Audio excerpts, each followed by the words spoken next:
OMG. There we go. Let's see. Sorry, just have to.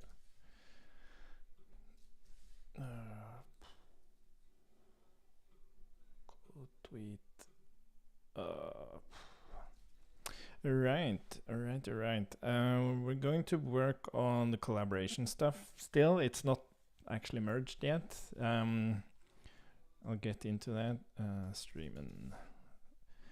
Okay, so I did a lot of exploration for the collaboration issue we had, and we actually fixed it. But it became like this big PR that was kind of hard to figure out what we actually fixed. So what I did is that I created a new PR in the actual, let's see, OT improvements. We'll jump into that shortly. Where I implemented on this thing we call Pitcher, which is a process on the VM. And I wrote like everything we actually fixed. Also, the good thing is that Jasper has been on vacation, got back to give valuable feedback on this, and he already has. And we're going to go through that, and we're going to make some adjustments, and then hopefully we'll have something running. And we also have to fix something. Let's see. So one piece of feedback I wasn't able to give yet to Jasper is that when you disconnect for some reason and we reconnect, we sync the server document.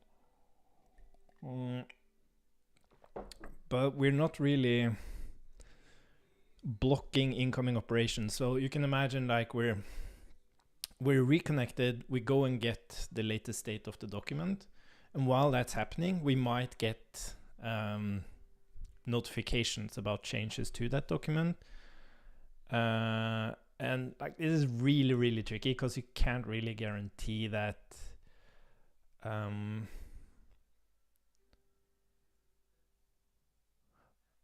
well, maybe we can. So what would happen is that we send a request to get the contents of the document.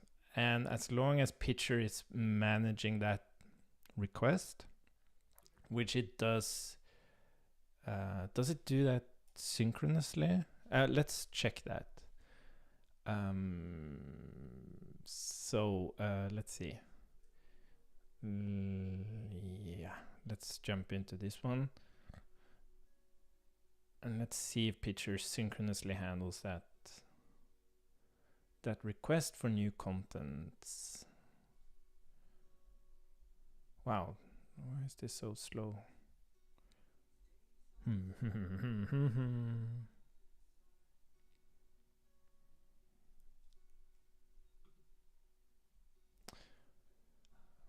Let's see. Packages, Pitcher, source, providers. This will be the file provider. I can't quite file. Do we do a file open? I think we do a file open. Yeah, I have to double check that. Let's see. I also created a branch in the let's see, let's open that one as well. Open a branch from the client perspective, which actually uses the new code as like a temporary solution, and then we're going to like merge on Pitcher side and actually import the code from Pitcher in the client's repo. But clients file. Let's see, resync. Yeah, so we do a file open, and that gives us the content. and the revision. So file open.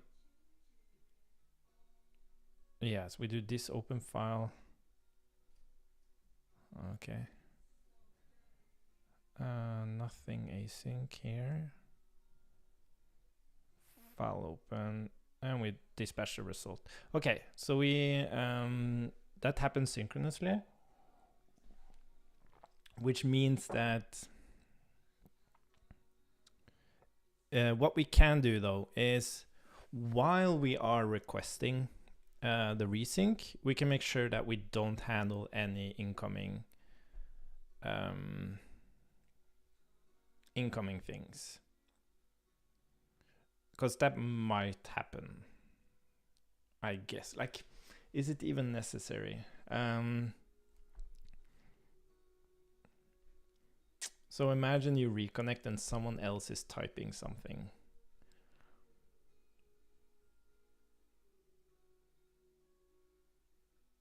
Like, you could argue that between you connect and we ask for the contents for the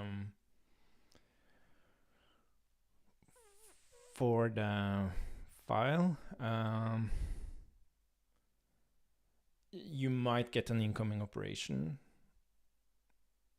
But again, that's not something we can really efficiently handle. Because what I was thinking is, like, when we actually ask for that file content, we block incoming operations. But when you ask for that file, we send a message to Pitcher. And while it's being handled, you can't get any incoming operations because, well, Pitcher is handling it synchronously.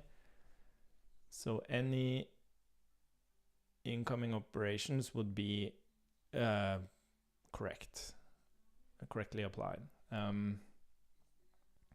Yeah, so I think I'm going to write that to Jasper, that good point. Reflecting on this, I think we are good. Well, I guess there is a time between the actual reconnect of the WebSocket until we ask for the new contents of the file that we get an incoming invalid operation.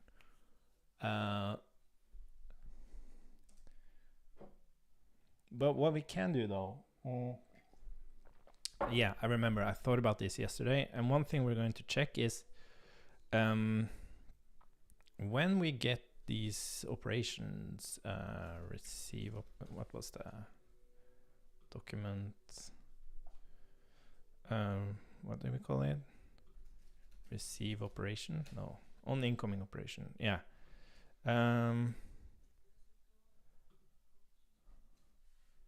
Yeah, so we actually have the revision. So what we can do is, if the revision of the operation is not like expected, like it's more than what we currently have, we can ignore it and then comment that we expect the server sync to put us back in the right revision.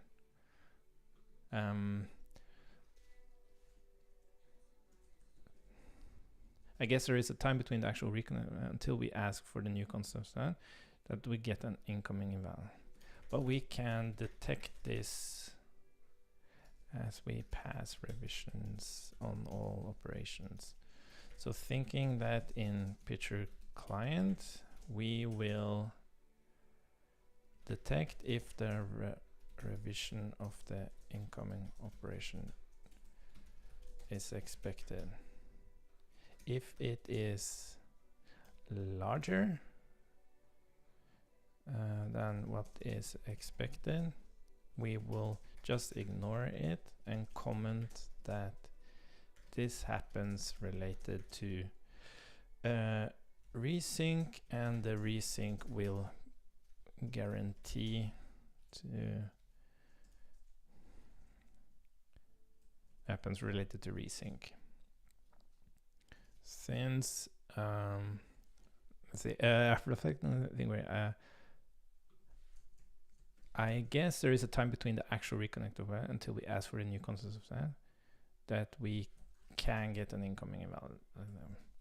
But as soon as we send the message of new content, that is synchronously handled on picture, so should not be able to get any incoming operations during that time.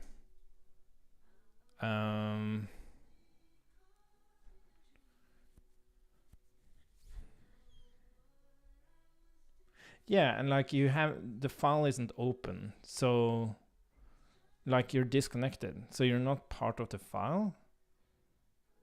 Yeah, that's true. I am thinking that since you are not, I am thinking that since you cannot get any operations until we reopen the file on the sync, there is no chance of getting incoming operations. Opening the file is synchronous.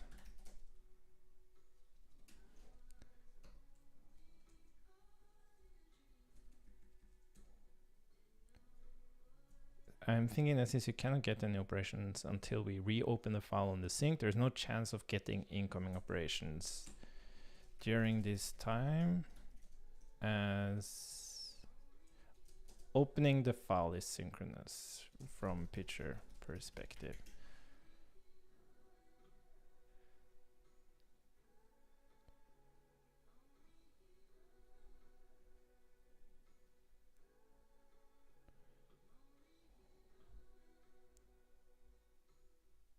Yeah, because when you disconnect, you're disconnected on WebSocket, which means we remove you from the file. So you won't get any on picture side. So you won't get any operations.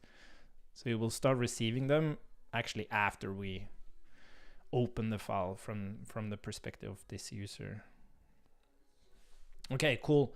So let's go through what we need to fix. So so Jasper asked about this new async document while it needs to retry.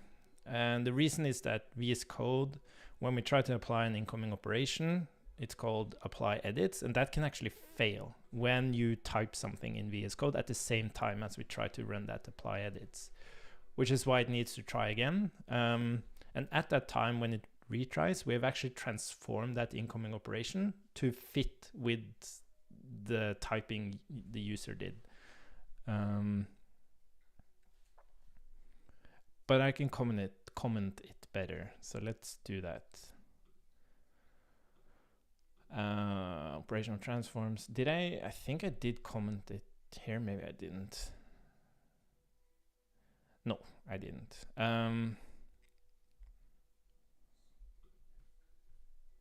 So let's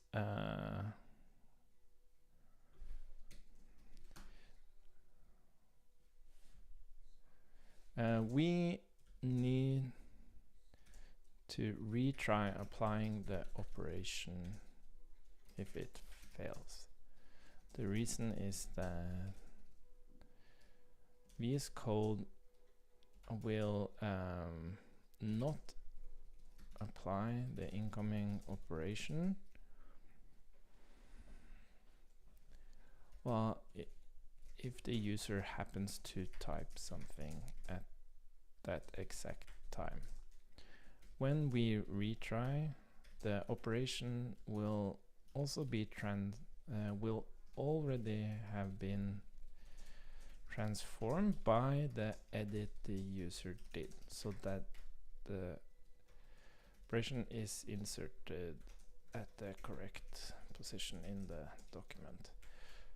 Okay.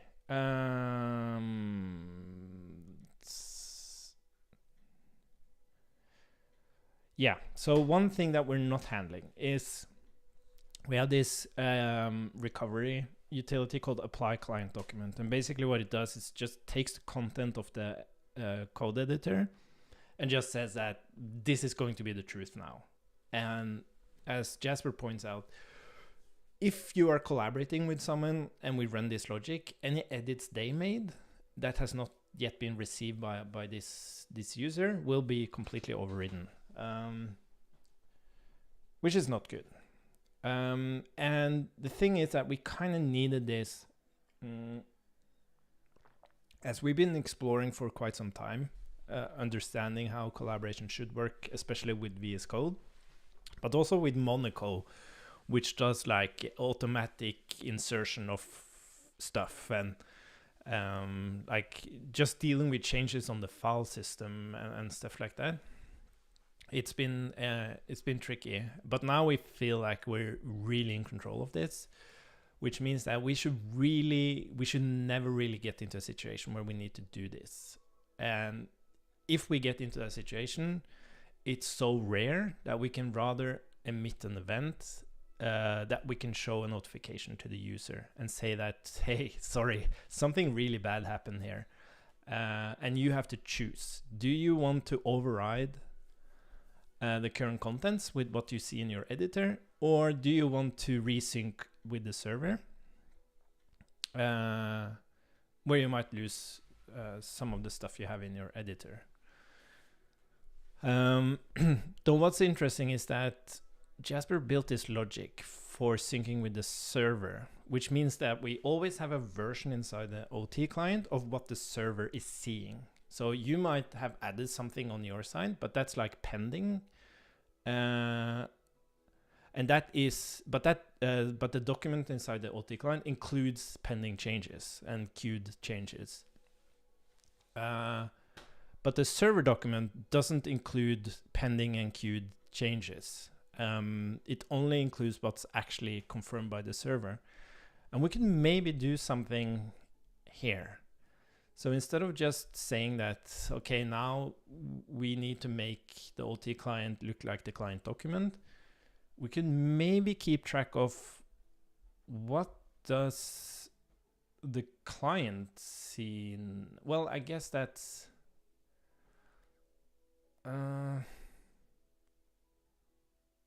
maybe we can change that logic. Like, is there a way for us to diff? And this is, I'm not sure if my brain is ready to reflect on this, but is there a way we can keep the changes in the server document and the changes in the client document? So it's not such a disruptive change. Oh, god damn it. I forgot to add the title and the description. Yeah, I haven't streamed for a few days, and I actually have, maybe I can I do that? Can I change the, if I go here and, oh, let's see, I want to check if I can change that. Sorry for, what the hell?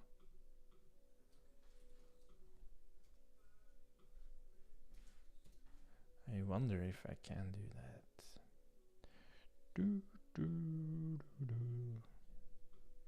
I don't think I can while it's running.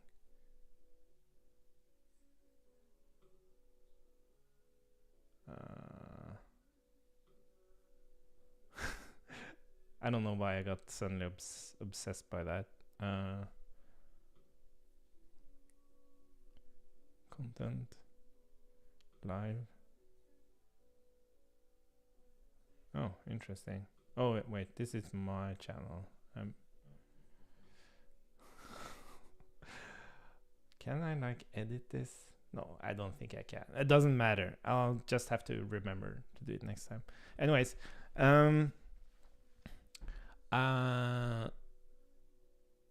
so maybe we can try to reflect on this. Okay, where should we reflect on this?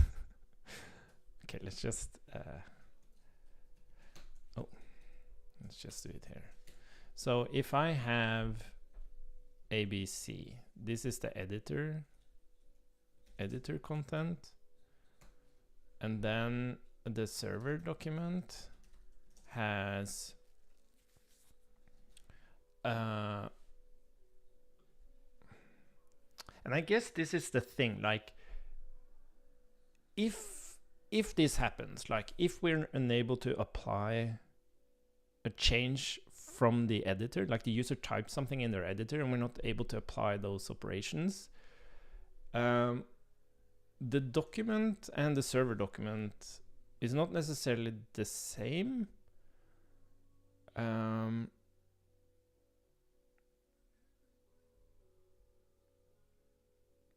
Like it should really never happen, especially in the browser. Like in the browser, when we get incoming operations, there, like the way this would happen is like for some reason you make a change in the editor and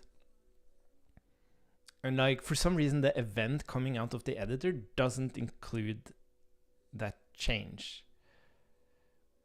Or like I don't think we should have this.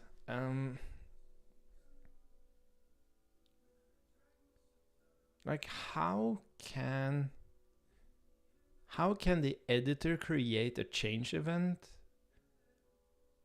So the way this would work is like, so imagine that you have ABC, and then we get like a change event that is EF.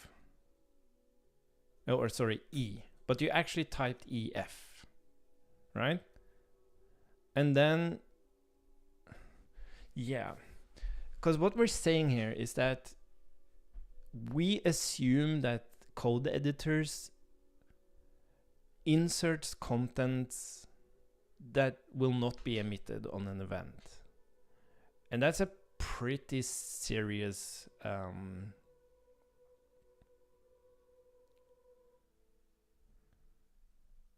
that's like serious. That's a bug in the editor. So I don't think, yeah, that would be insane if that happened. Like that's a really bad bug in an editor.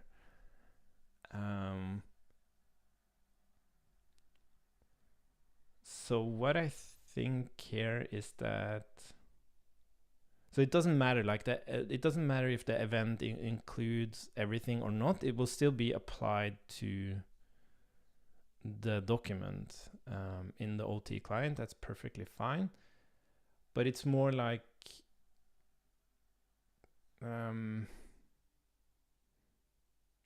it's almost like that additional character.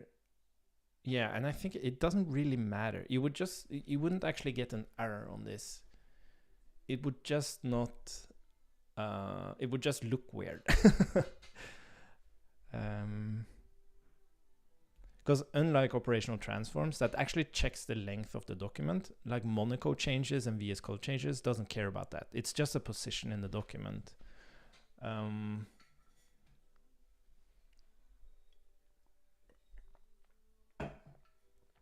Yeah. So I don't see how it would be possible to get into this situation.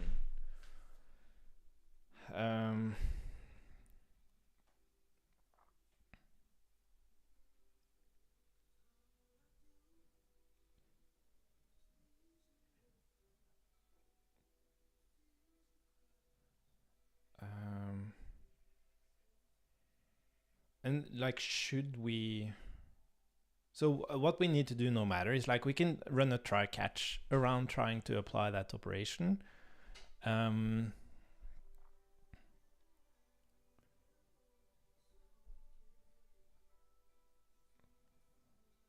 kind of detect this, like, does this ever happen? And it wouldn't be a try catch. We would actually have to check if after we apply the operation, does the OT document look the same as the editor document? But to me, it seems like this is not something we should handle. I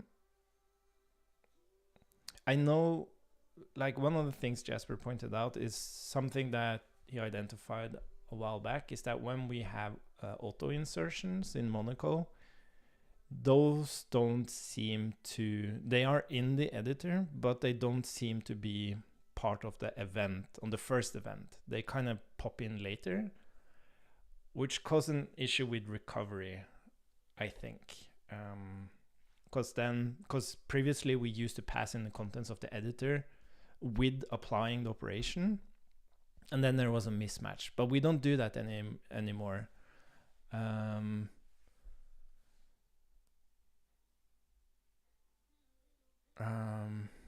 Oh, I'm having a hard time deciding on this. Should we actually deal with this? Or should we consider that to be like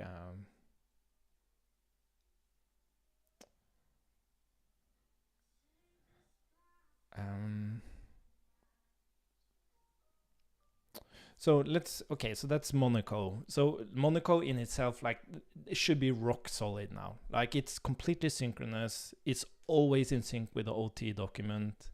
So incoming operations and outgoing stuff will always be correct. As long as Monaco emits events reflecting the actual change in the document, it's all good. There's no chance of that going wrong.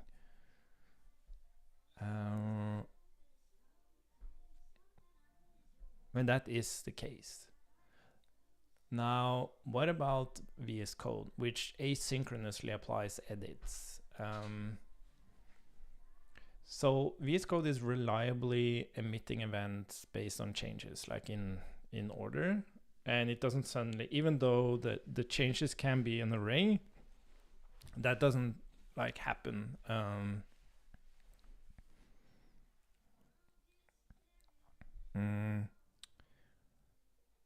That doesn't matter, I mean, because we still like handle them one at a time.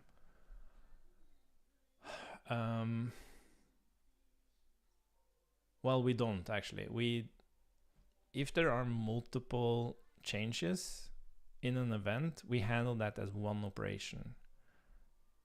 I've never seen it being more than one entry in the changes, so I'm not sure what kind of...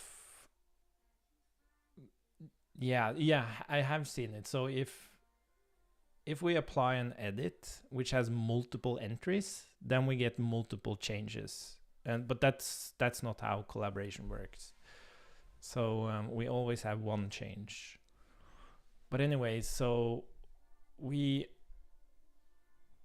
is there a chance for the async document that it's enabled to insert? And like, that's the thing. It can't happen in VS Code either. Because in VS Code, we ensure that whatever incoming, like whatever you type, we match that with... I guess you could argue it's a little bit more unreliable in the sense that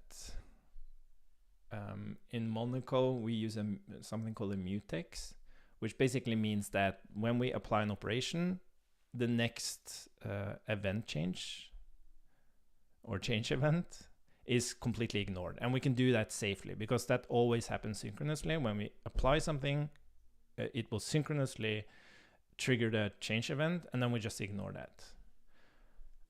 But in VS Code, that's not how it works. We apply the operation asynchronously. We get like a change event for that, and then we need to see if that matches the... yeah, but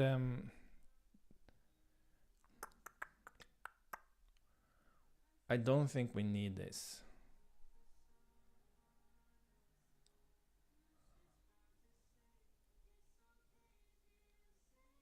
But to go back to like, can it error? So for Monaco, it cannot error. It's just an entry in the document that will like never be part of the OT document. I guess... oh, fuck. So what if I did A, B, C, D, E, F? Yeah, so if it was the opposite, I guess that's the problem. So if I did ABC and I added EF, but I only got the E, and then I would have G, that would fail. That would actually fail, cause an error.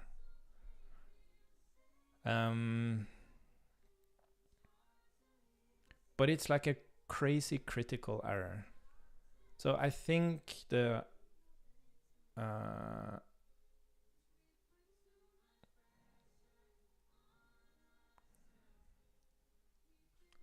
but again, like if it would be nice to kind of just recover from that.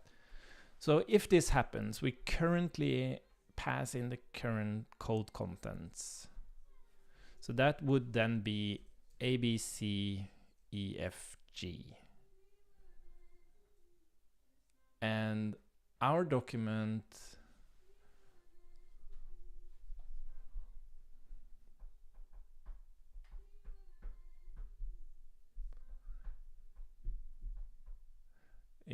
it's like the problem is, one thing is if you're typing and this happens, we could like just run this logic, like we could just diff it and then just safely apply it, but we don't really know.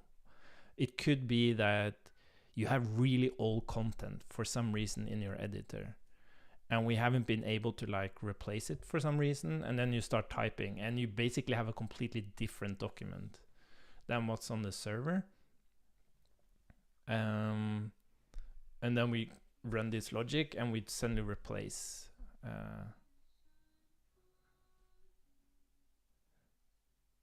The problem is it's like all theoretical. We haven't actually met this scenario. And it's almost like if this happens in the client, you could also argue that we should just sync it with the server. Or like we should just sync it with the OT client, basically.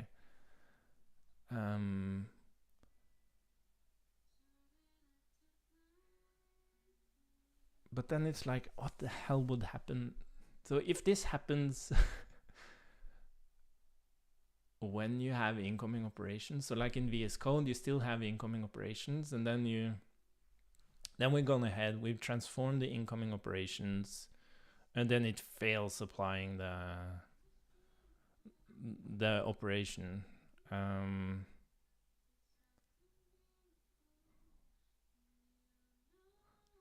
I don't think there's a good way to recover from this.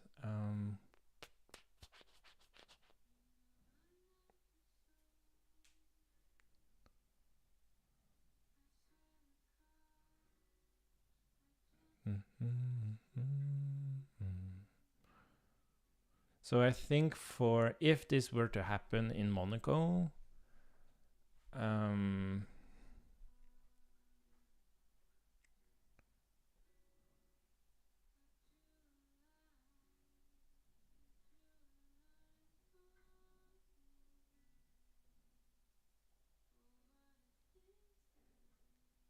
yeah, it's so theoretical. I don't know what we should do.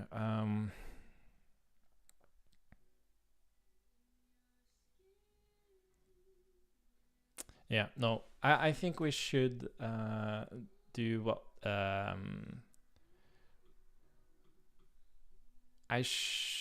think we should just try to apply it, and if it errors trying to apply it, it's like something is seriously wrong, and the user has to choose if they want to keep their current editor content or they want to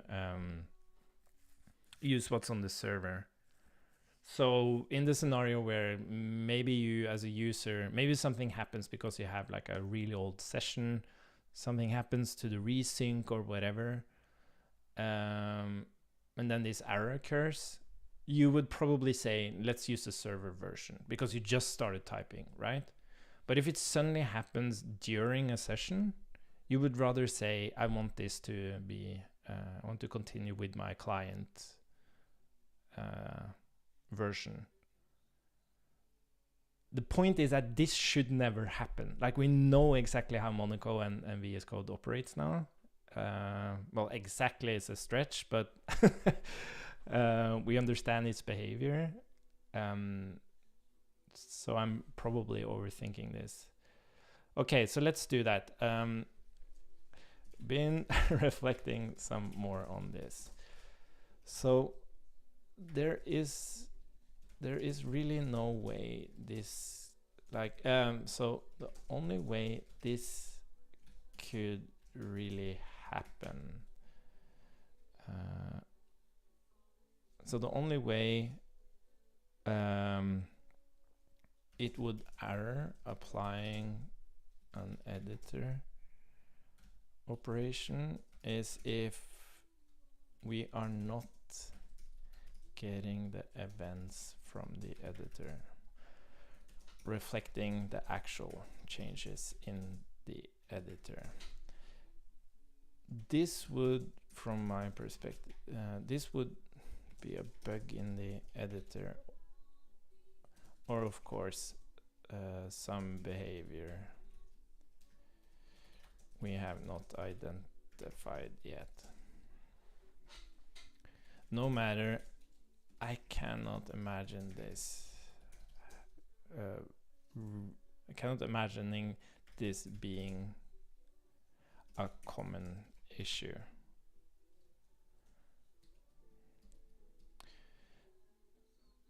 So allowing the user to choose to choose recover method here, I think, is totally valid. Question is more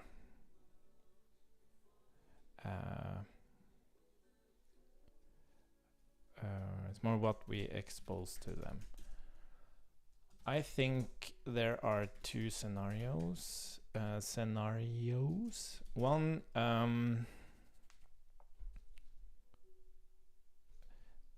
the user has a really old session and it happens immediately when they start typing. The user does not have an old session, but it happens suddenly during typing.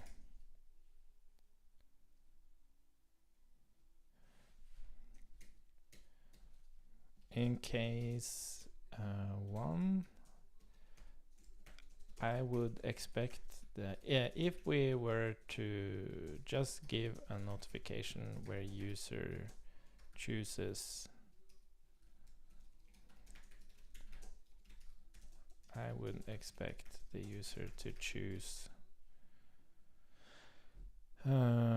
server in the first scenario and client in the second scenario. There is, of course, some risk here that this will actually occur quite often, but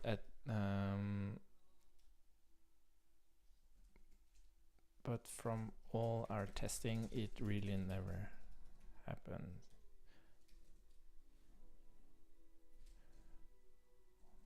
Or that the recovery does not actually fix the problem.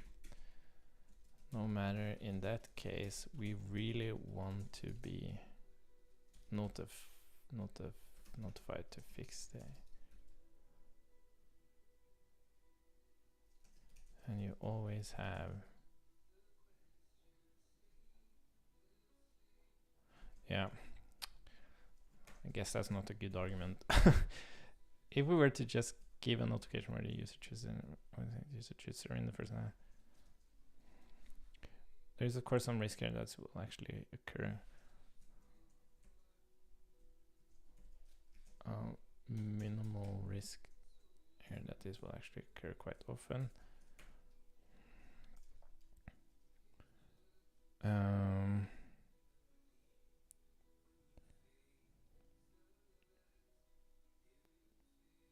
But there is really no safe automatic recovery here. So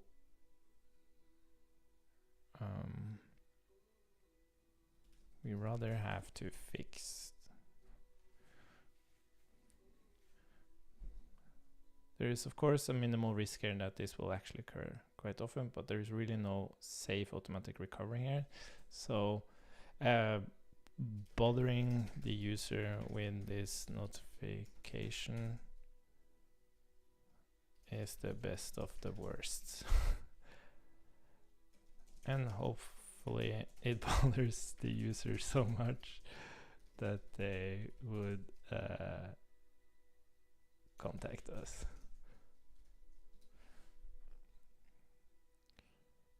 Been reflecting tomorrow, so the only way it would the way so when so the only way it would error is yeah, is if we are not getting the events from the editor and getting all the events from the editor reflecting the actual changes.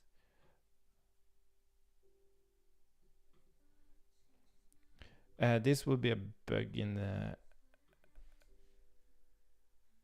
this would either be a bug in the editor or some behavior we have not yet identified. No matter, I cannot imagine this being something we need to automatically recover from.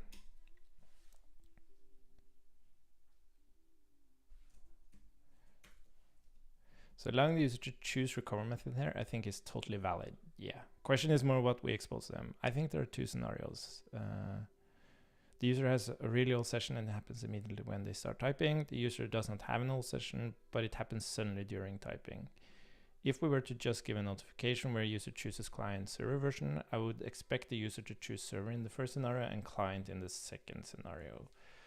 There is of course, and the thing is also like if this happens during typing, you would probably get multiple errors. So that's also like in terms of the notification, we have to deal with that. But yeah, there is of course a minimal risk here that this will actually occur quite often, but but bothering the user with this notification is better than overriding contents without their knowledge. Also, the notification might bother them so much that they actually contact us and we fix the issue. Again, I cannot see how this would be an actual issue. This can really happen as Monaco is now always in complete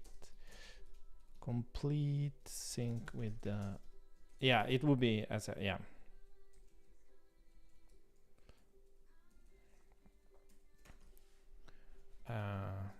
I will implement.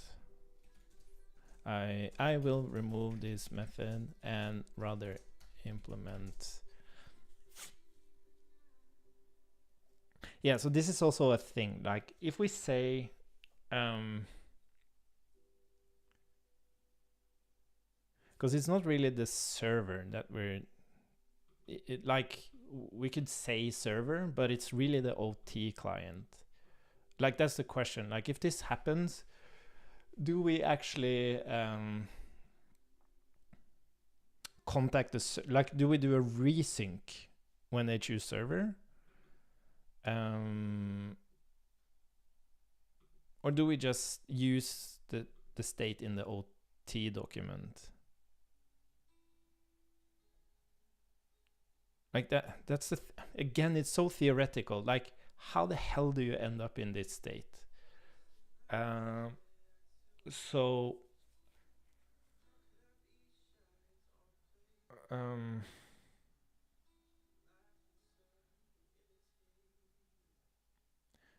do we here assume that the OT document is always in sync with the server?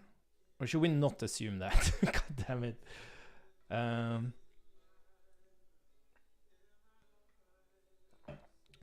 so if you choose client, we will do the disruptive thing, but even that would require the OT document to be in sync with the server. Or we would apply like this diff operation to an invalid OT document, so it would fail on the server when we send. It would be okay for the client, but it would actually fail on the server.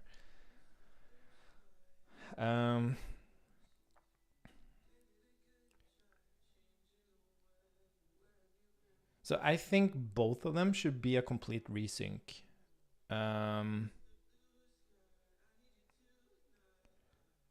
Both of them should be a complete resync, but we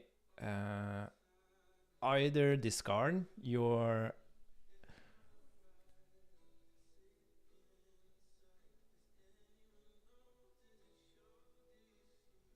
but you'll have dirty chain. How should we do this? God damn it.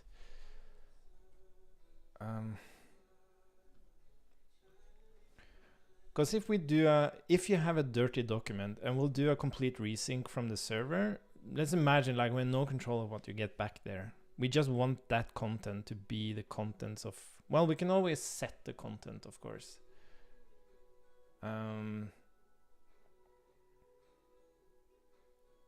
Yeah, because what's interesting about a resync now is that it's like a non-disruptive sync. So we kind of produce an operation out of the sync, but now we rather just want to say, hey, code editor, this is your content now. And for VS Code, we would want to create a completely new async document that doesn't have any pending operations. We just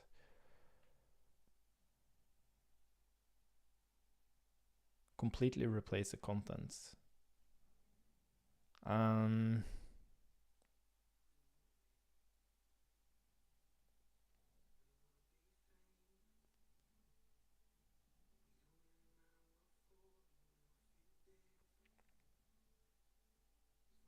But am I overthinking this?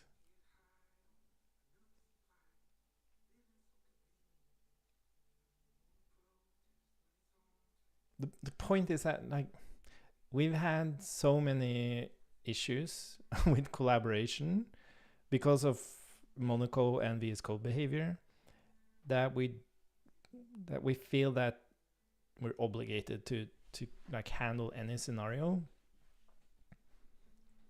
Because the worst thing that can happen is that you write a ton of code and then you lose it. Like that can't happen. And even though we, with this implementation, we have like really, really solid logic, there is always a possibility that something happens. And that was always the intention. Like, what can we do generically so that we can recover when things are out of sync?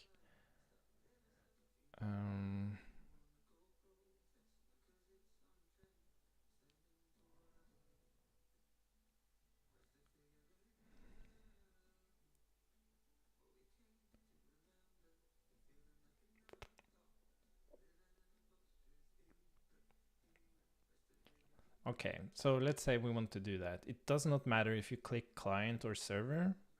We'll do a new sync. We go and grab the latest document and the revision.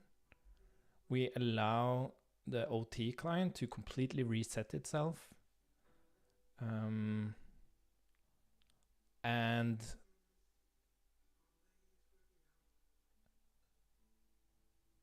then based on you, yeah, so that's something we do regardless. And then based on you, so if you clicked client, we'll take the contents of the client and we'll do this operation here, apply client document. But if you chose server, what we'll do instead is that we'll take the OT document and we'll apply that.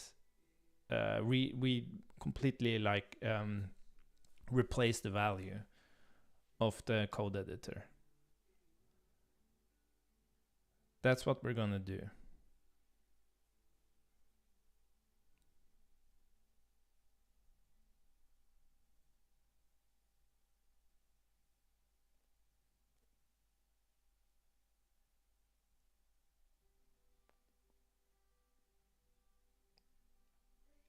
Yeah. So then we is not only from the editor reflecting the actual changes in the editor. This would either be a bug in the editor or some behavior we have not identified yet.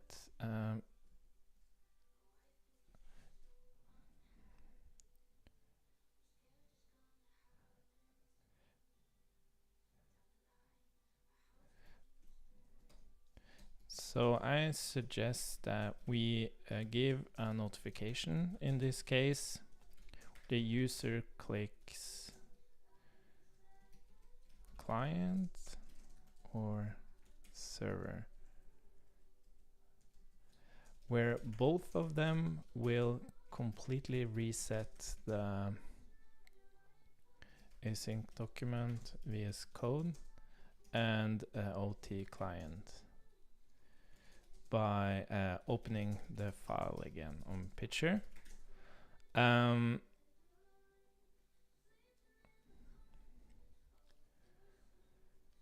Then if the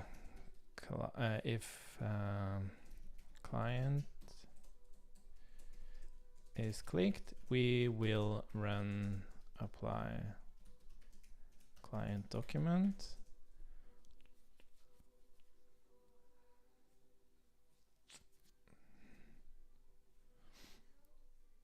to ensure nothing is lost from the editor. If server is clicked, we will replace the editor contents with the OT with the now recovered reset OT client document. Okay, I think we need to do that. It will errors if we are not getting all the events from the editor reflecting actual changes. This would either be a bug in the editor or some behavior we have not identified yet. No matter, I can't remember this being something we need to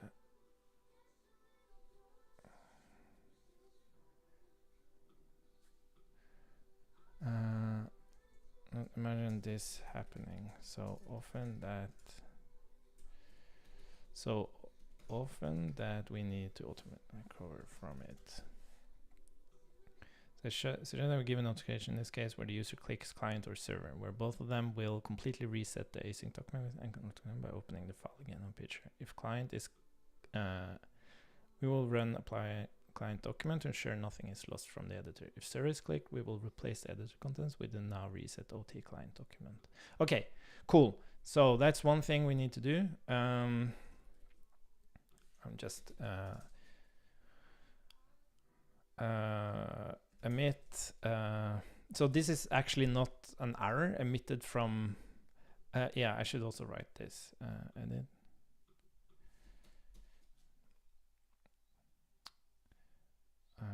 Yeah. So what we need to do is add a reset. So the thing is that when we do this, we really want to. Yeah, we should add this in Pitcher client.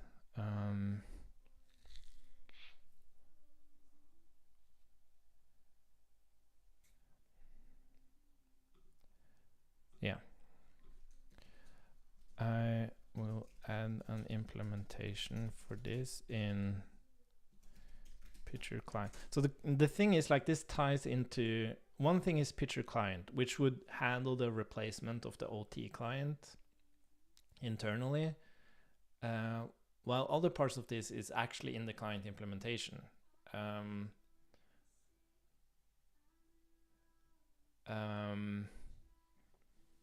Like VS Code needs to give a prompt, and for Monaco we have our own notification system, and or for the browser editor.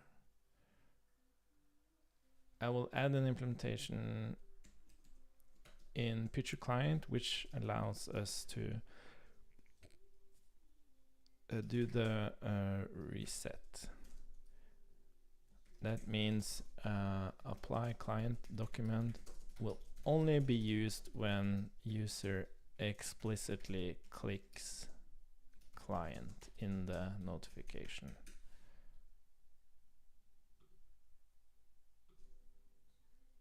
Okay, so what we need to do is in picture client, we need to add a reset OT client, the client method, which should close and open the file on picture, create new OT client. It should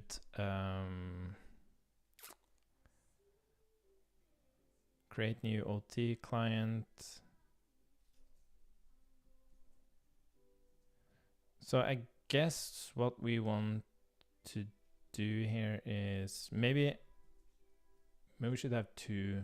Yeah, add add reset from server,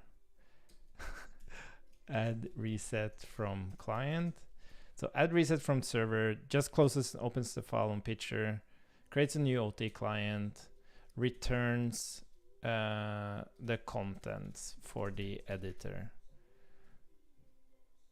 And add reset from client, close and open the file on picture, create new OT client, calls apply client document with past contents, apply client document with past contents. Yeah, that's all it does. It doesn't, because that produces like an operation that goes to the server and then we're done. It doesn't return anything. We don't need to update the editor. That's the point.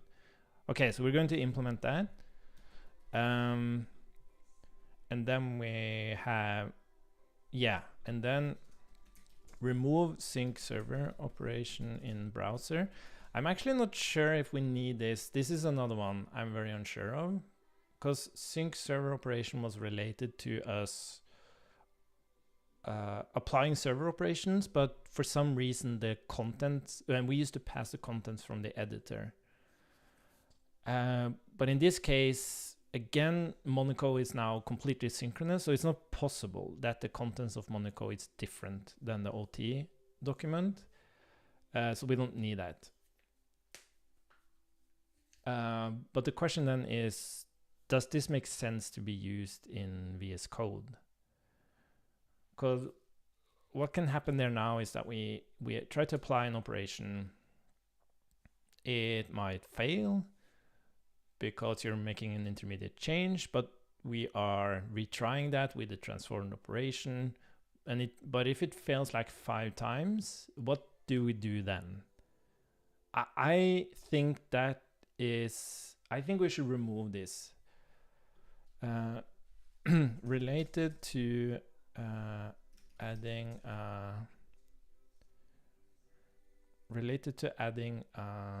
an explicit reset notification and user chooses reset. I rather want to use that for VS Code when applying operations to the editor fails. Because that should, because with the async document, that should really never happen either. Which means I will remove sync server operation.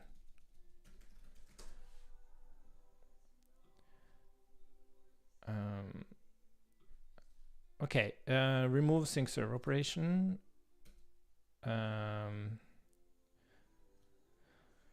Yeah, and then in browser notify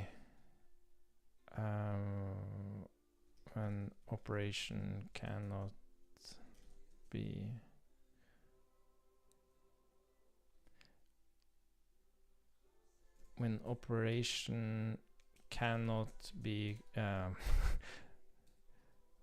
when model cannot apply incoming operation, or we cannot apply operation user created.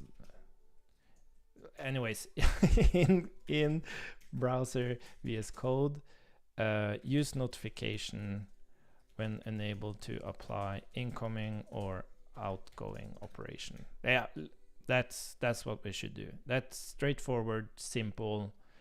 It will handle like the edge cases in the hands of the user, and we're all happy. But yeah, we also have a bug here that we need to fix. Are you sure this? Yeah, no, this is not correct. So what Jasper points out here is that when we get an incoming operation, we say that now this is the document, and then we say that the server document is this document. But that's not true, because this document might actually have pending or queued operations applied to it. So this server document needs to be this document without any pending and queued operations. So we need to fix that. Fix applying incoming operation without pending queued operations. And we should like write a test for that and fix it.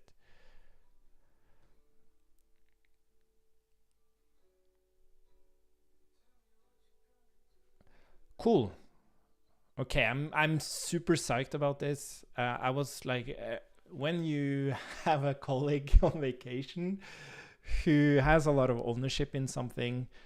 I remember when I was at paternity leave, and Jasper was relatively new in the company, and he kind of took over the picture project and made a lot of changes to it. I remember we had this conversation that like he was not worried, but he was like curious what I would think about that. And I have the same experience now. I was curious about what he would think about these changes I'm making here. But like, that's the thing about programming. It's especially at CodeSandbox, we're working really hard to not have this culture of developers working in isolation and making a lot of decisions in isolation. Because one thing is working alone on something, that's not fun. It's more fun working with someone on something, but also sharing ownership is really important. But it can be hard to do as a startup because you have a lot of stuff you want to do. You have limited people to get it done, and it's hard to balance like going what's it called, like going thin, like people work in isolation on different things. You kind of get more stuff done, but in the long term you have people who make a lot of decisions on their own, which typically is really better decisions than making decisions together. And people feel like lonely in things. And the worst thing that can happen is if they feel they're being held accountable for a mistake they made. That's like the worst kind of culture you can build. So we're very what's it called? Conscious about that.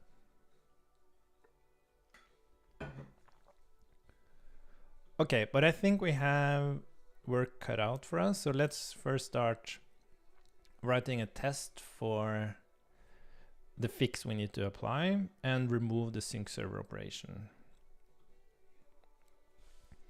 But yep. What did we change here? Oh yeah, we added a comment. Cool. Let's just remove sync server operation first. Let's see. Client sync server operation. Let's get you out of here.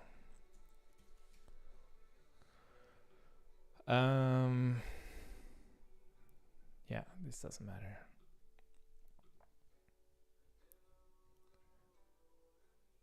And then so let's, I think maybe I have tests for this. Let's let's add the terminal. Here we have the tests. So let's remove sync server operation. Apply client document. Let's see. And yeah, async document doesn't deal with that. Cool. So that's removed, and then we're going to write a test that can sync without any server changes. So what do we need to test here? We can explicitly test the server document with server document.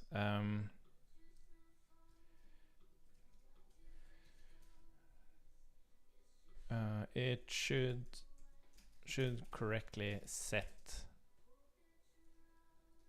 the value of server document. So what we need to do here is, I'm not sure if we need all this stuff. Yeah, we don't need this. Let's just, okay, so we have start document. Let's see.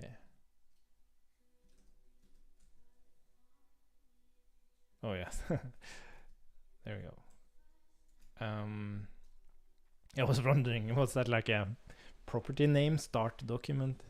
That would be interesting. Okay, so what we want to do here, we want to incoming operation, new text operation, where we insert like hello, and then we want to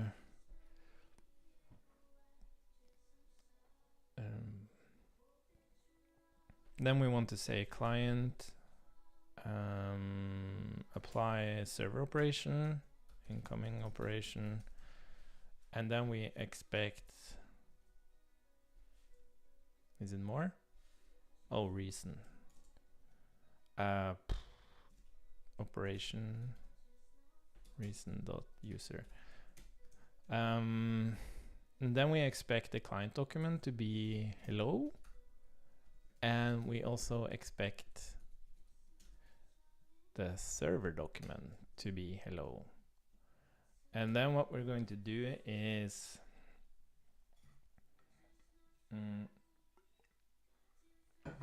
create a new operation, outgoing operation. And here we say new text operation will have to retain 1, 2, 3, 4, 5, and then we'll insert space. And we're going to apply a client operation, outgoing operation.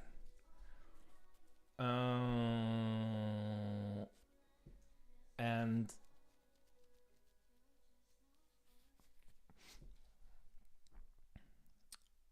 then we are going to check again.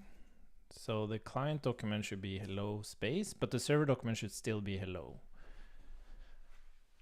And what we can also do now, like what happened now is that we got a pending operation. So what we're going to do, we're going to insert yet another operation where we retain 6, and let's do world here, where we're going to apply again, and that thing will actually be a queued operation. So again, we're going to check that we now have hello world, but this should actually still be hello. And then we are going to say client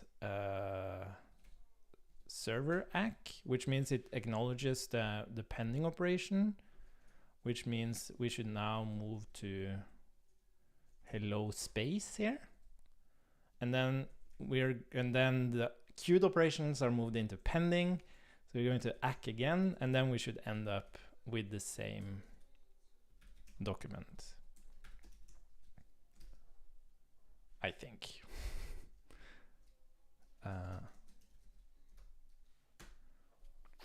So hopefully this fails now. Oh, yeah, sorry, we have, yeah, this is, oh, this is not valid anymore.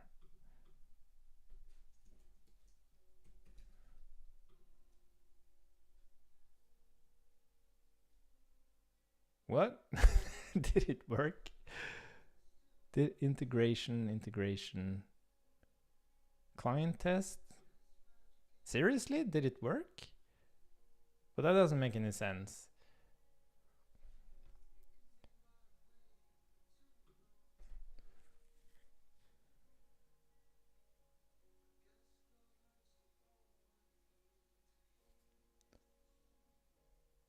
Oh wait, sorry. My test is wrong. I'm applying client operation here. No, wait, what the hell? Oh yeah, sorry.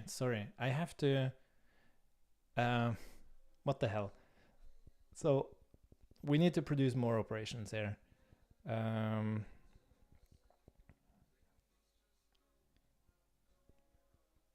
Yeah, sorry, this isn't correct. So we have outgoing operation 2. Okay, so we have pending and queued.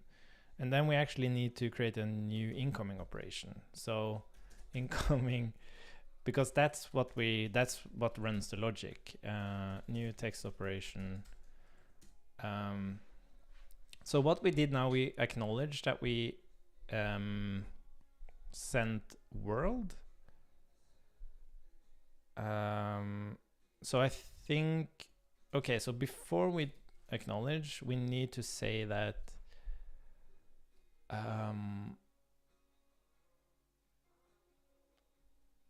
yeah, oh shit, how does this work? So we'll retain the first 5 at least.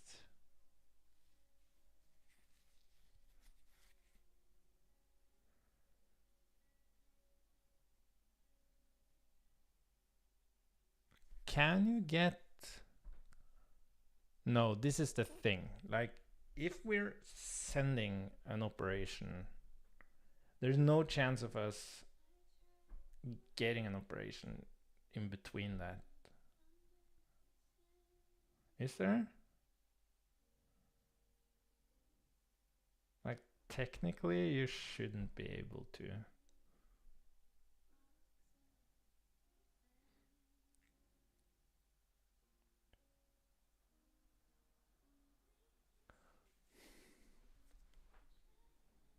I get, well, can you? So when we have a pending operation, we've already sent it. And when we... And that runs synchronously on pitcher. So we also responded to before we get any incoming operations. And then we, as soon as we get that server ACK, we'll send the next one. Like, I guess there's a chance we can get something in between there. Okay, so let's just do that. Let's just create that scenario. So even though it doesn't really happen in practice, we at least cover it. The question is like, what would so we would so we would do hello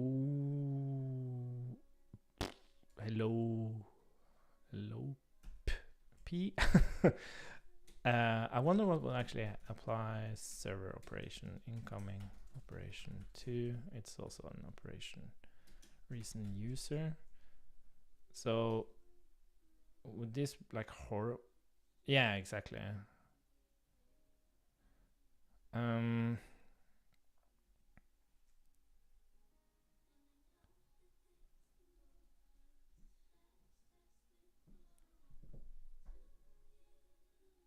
Yeah, wait a minute. We don't...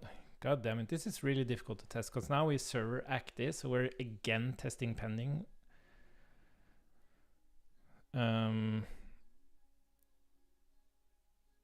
Yeah, sorry. So we need to check here now.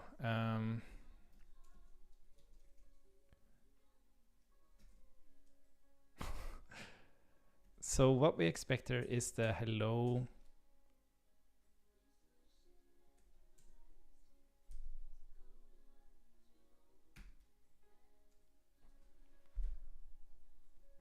I'm having a hard time reasoning about how would this actually behave.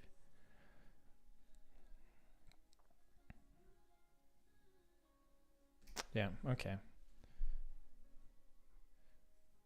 Yeah, so the problem now, and wait, hello world. Yeah, exactly. Yeah, server document, sorry. So this is the problem. Like now the server document states that it should be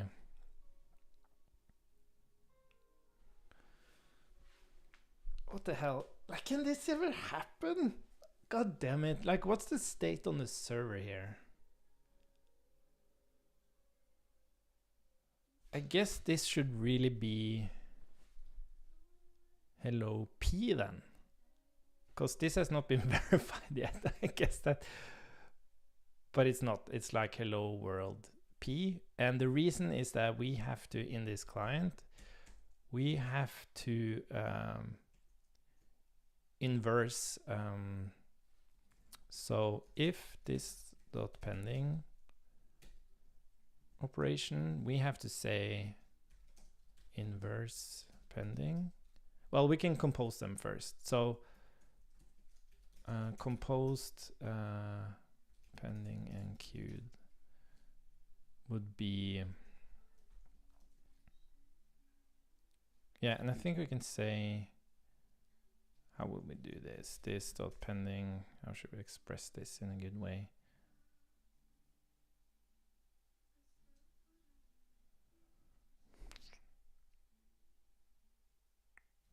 Oh, I think we'll say so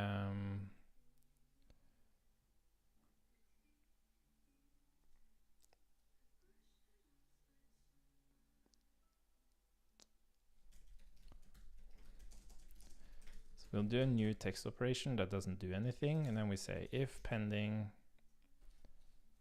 this dot pending, we'll say inverse operation equals inverse operation compose this dot pending operation.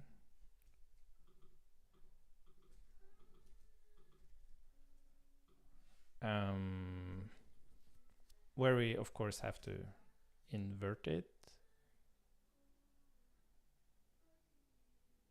Yeah, and this god damn it, this is tricky because we have to apply that inverse on the actual document.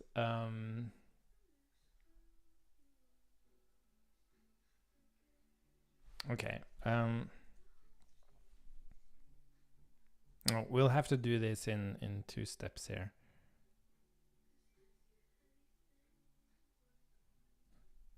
Yeah. So server document would be this dot pending operation invert using this document and apply it to this document. That would be the server document, because now we remove the pending operation. Now the thing is, if we have, yeah, let's make this a let. If we have queued operations as well, we would basically do the same thing. We would say server document will now be queued operation invert, but now we're going to use the server document and apply it to that. And then we'll say this dot server document equals this dot server document, or else we're going to just set it to the document, as we don't have any pending or queued operations. And that didn't work.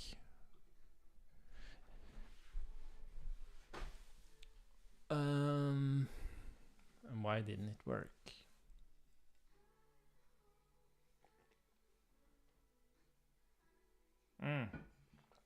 Yeah, I think I know. Of course, we've already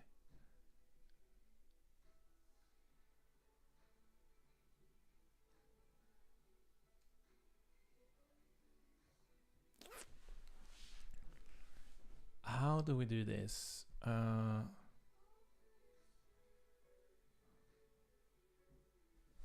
Wait a minute. How the hell do we do this? Because now we're transforming this operation on top of our pending and queued stuff.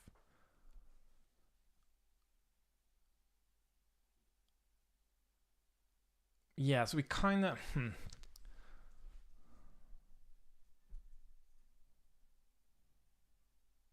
this is interesting. So we kind of have to run this first, and but we have to apply it to this server document.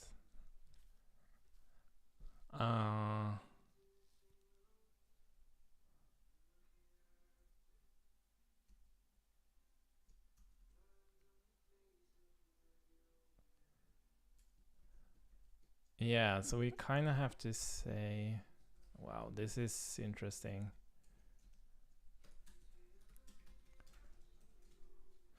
This is a little bit funky. Oh yeah, even that didn't work. Yeah, I'm just feeling that we're trying to fix something that's just not.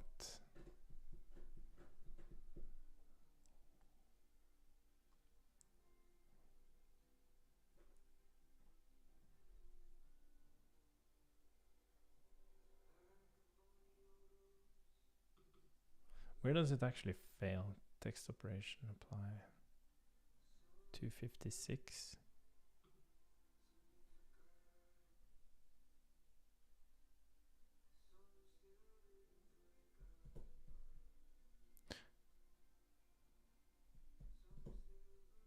Yeah, because this is the one I'm curious about.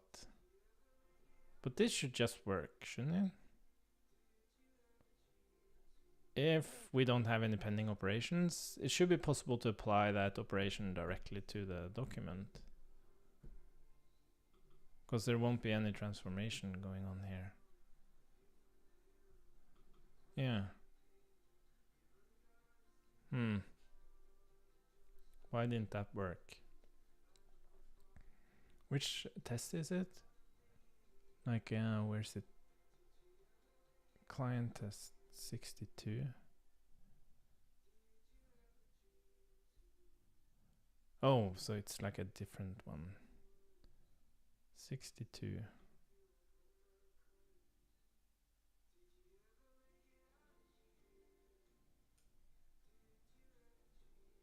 Oh. So it breaks sync server document.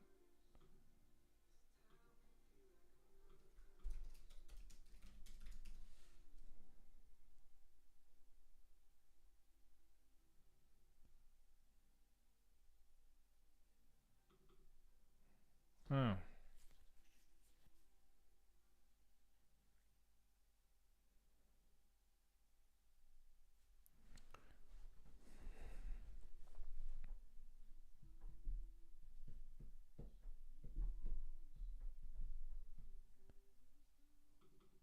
So we're creating queued operations.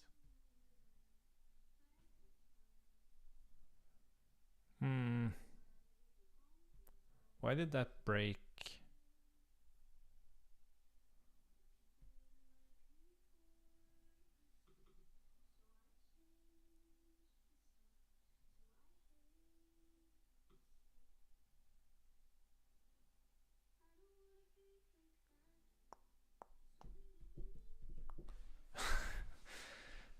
Fuck, I think it actually works. It's just that we have this scenario where we're syncing the server document.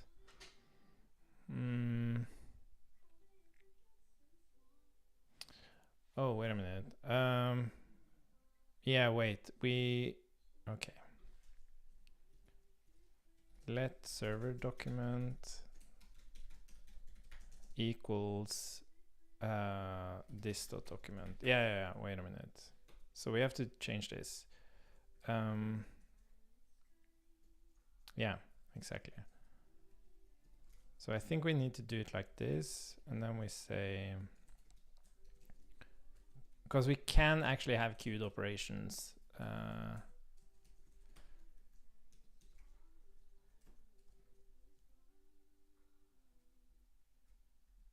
then we say server document here.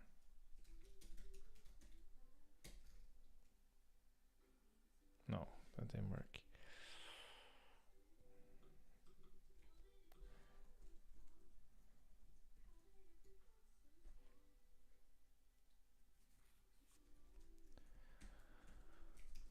God damn it.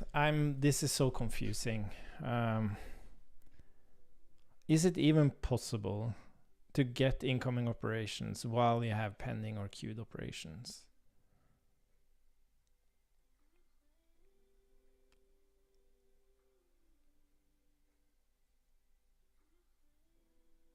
Maybe it is. I don't know. Let's try to make it work. 250.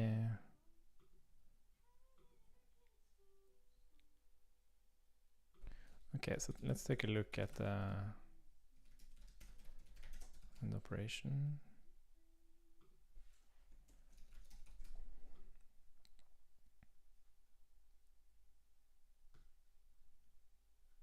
Yeah, which, oh god damn it. Which test is this? It's the, oh, now I got super discouraged. Client test 134.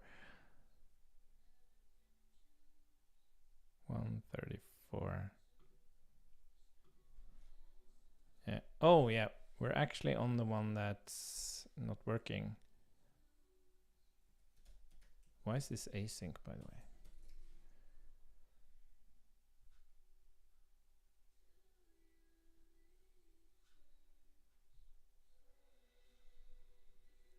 So we are at the point where 134.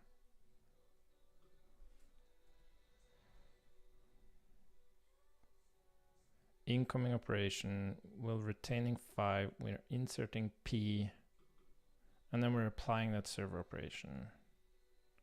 And the problem is that it hits not 318, but 251. 251. Yeah, so it states that we have hello world, and then we're retaining 5, inserting P.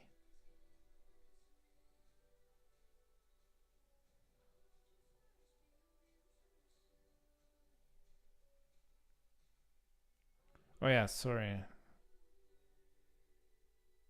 This should be this.server document.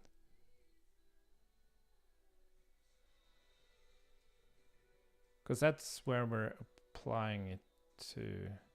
No, wait a minute. Fuck, what is this? I'm confused by my variables.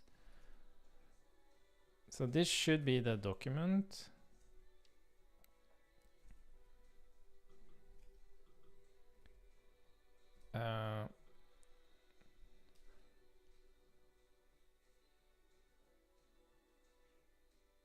Wait, but isn't this just a server document? So when we apply an operation, the fuck, we apply an operation.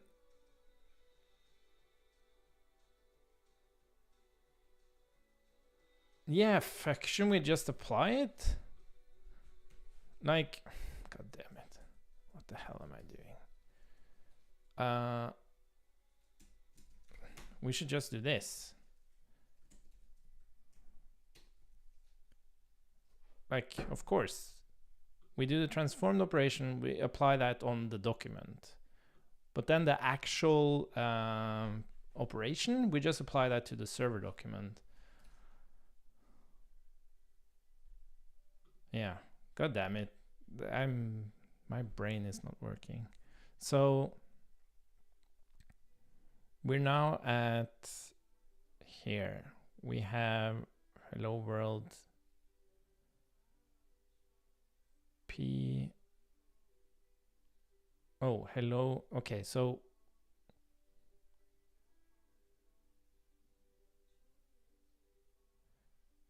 oh yeah, sorry. Hello P expected. Where the hell are we now? Hello P space. Isn't that what we have? This is line 136. The server document to be hello P space. Oh, sorry. The opposite. I always get confused by that.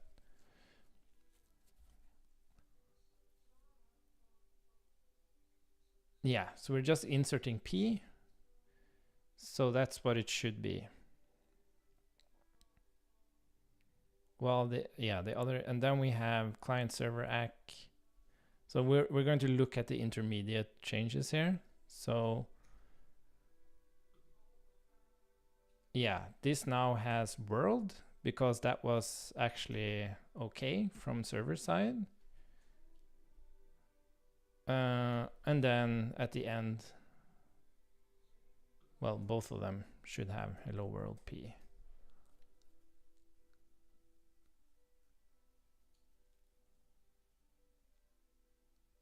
Why doesn't the client document have hello world?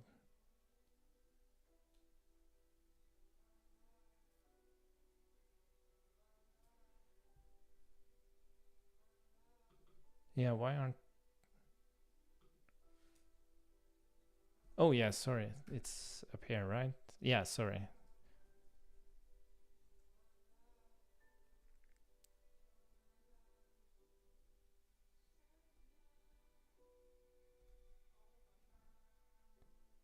Yeah, hello. God damn it, I'm trying. Oh yeah, sorry, here we get the space and then we get world. Sorry. This is how it should look. So yeah, sorry. So this is now correct. So we're getting an incoming operation while we have a pending. Let's comment the hell out of this. We get an incoming operation with one pending.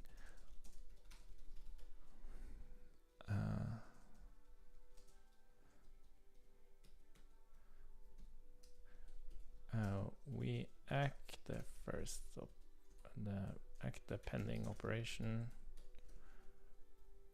We act the queued operation, which is now pending. Yes, this makes sense. God damn it. Welcome to my brain.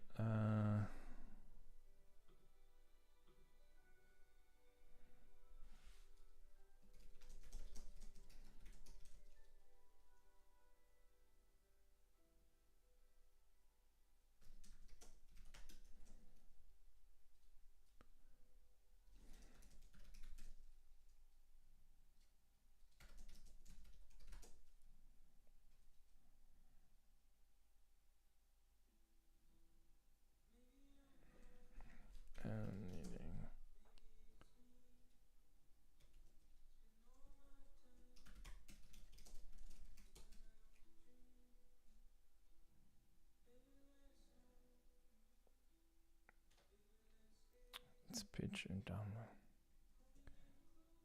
I wish it really never will.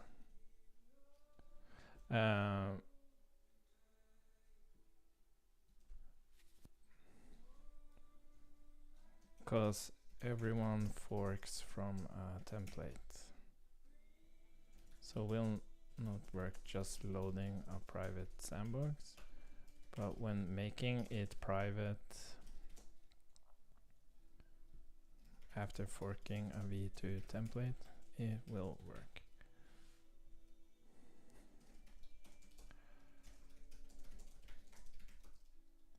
We can make private sandboxes work though.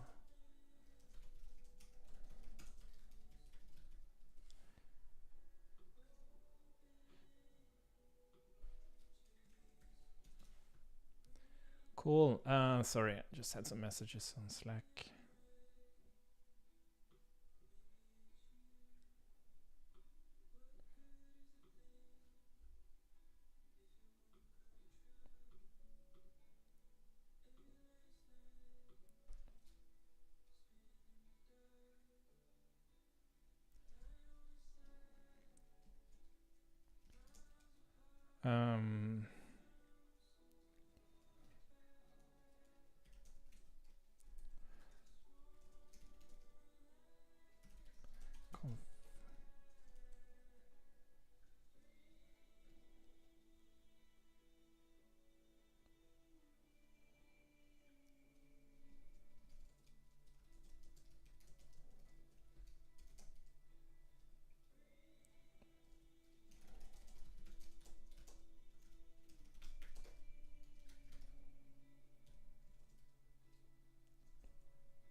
Let's see.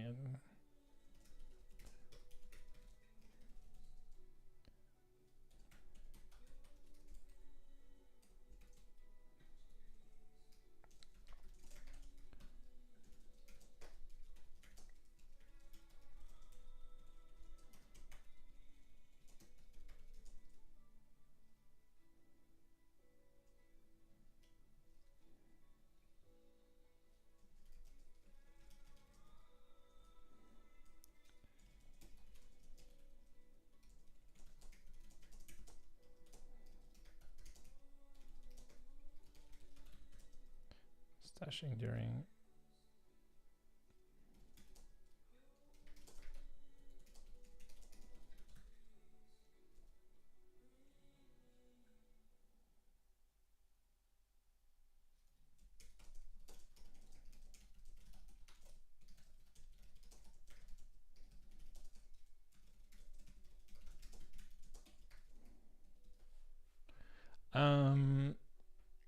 Sorry, let's see.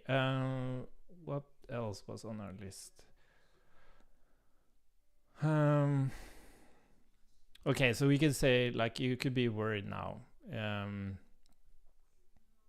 What if, where the hell is it? What if this server document isn't able to apply the incoming operation? But then we have something very, very wrong. So this should just work. Yes, let's commit that. Remove not needed sync server operation and properly update server document on incoming operations. Okay.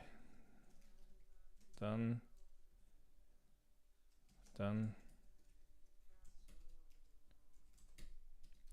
Okay. So what we can do now is we can copy this.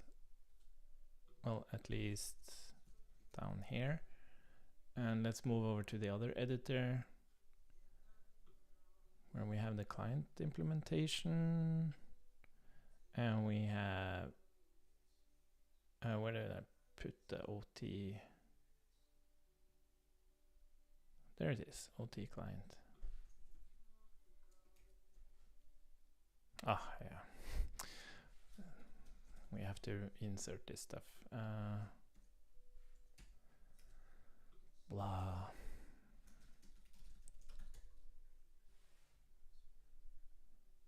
Take, oh.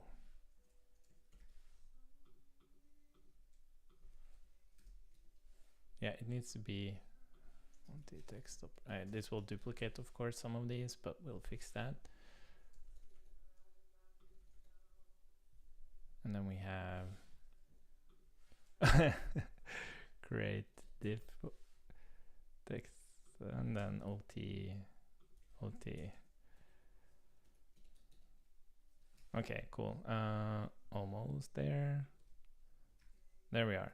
Just so we have the latest code here, and this is going to be imported from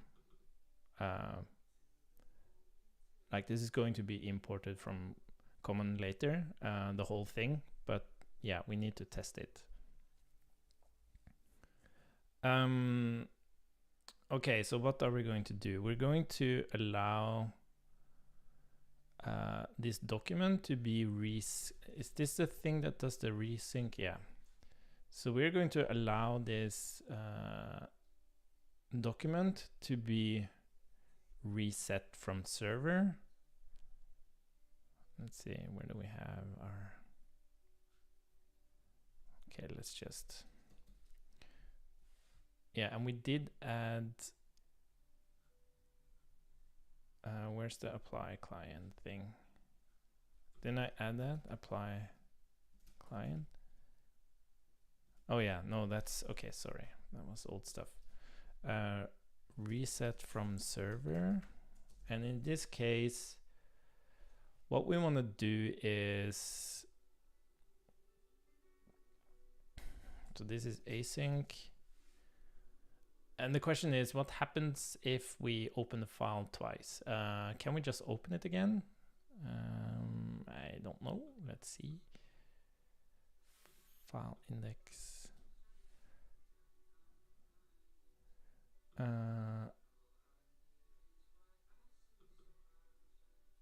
No, okay. So we can just open it again because it's not a new client, but we'll still send the result of the file.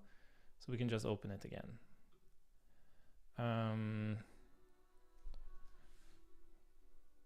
So where is it? File open. Didn't we have file open here? No, was that here? Oh yeah, resync. Okay, so you can argue that we actually should have this on the file. Let's do that. Reset from server.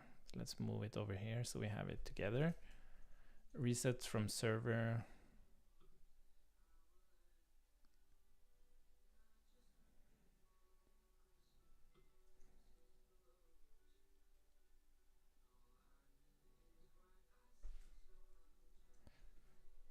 Yeah, we'll basically do the same. This is resync, and then we have reset from server. We do this, and we're actually going to create a brand new document. So where do we create? Do we actually have handlers related to this document? That's a question. Does this document have event listeners? Oh, it does.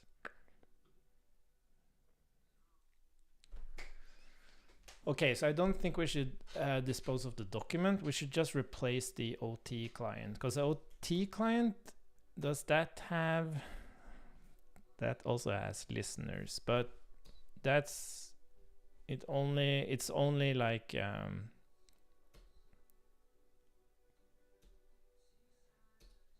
it's only, yeah.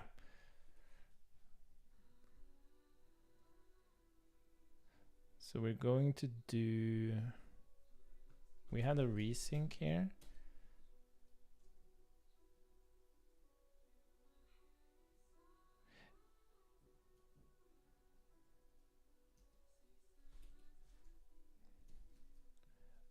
Reset. Let's just,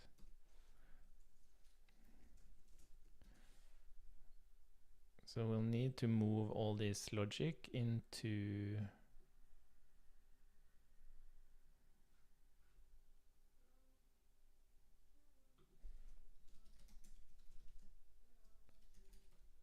create. Oh, and this is fucked because now, yeah, sorry.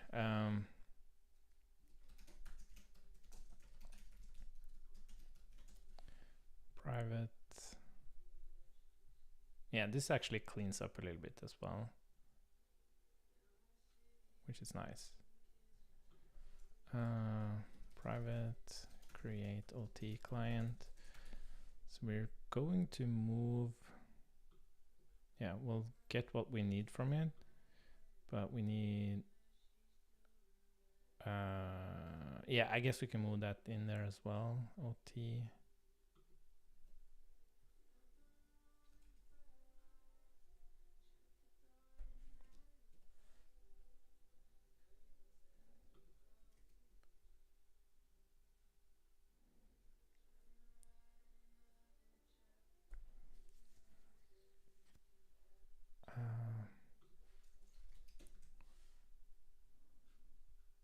I guess what it needs here is doc.revision.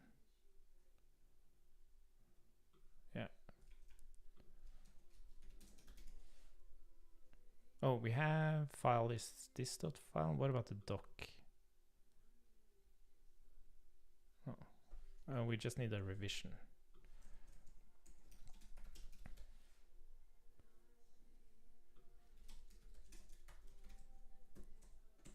Revision.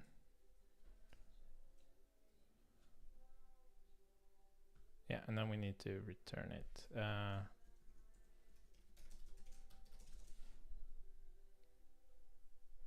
blah blah blah.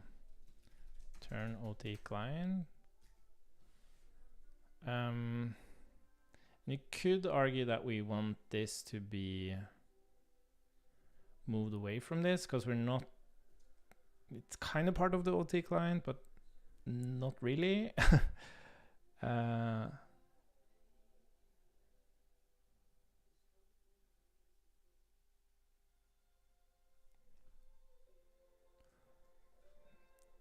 Yeah, so it's like, why do we have that in there, but we don't have this one in there?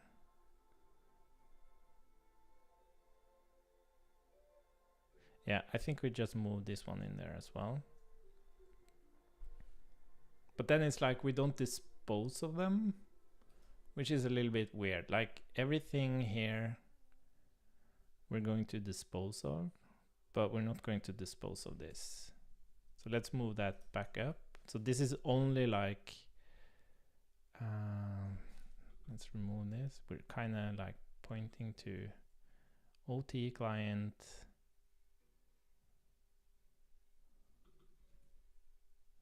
And then we're returning the OT client. Does anything else happen here? Operation.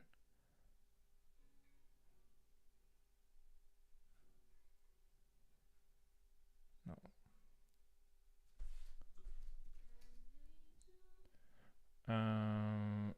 So when we reset, can we say this OT client dispose? Do we have a disposer for it? We don't have a disposer for it. Thank you. Fuck.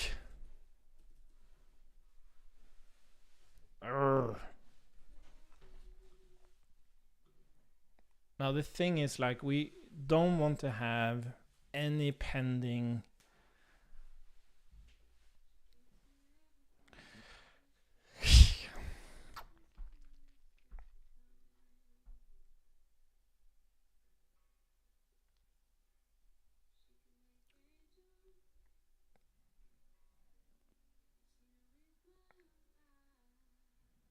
Okay, let's just drop this change. Discard changes. What we're going to do is, yeah, it's interesting how that fails sometimes. We're rather going to allow the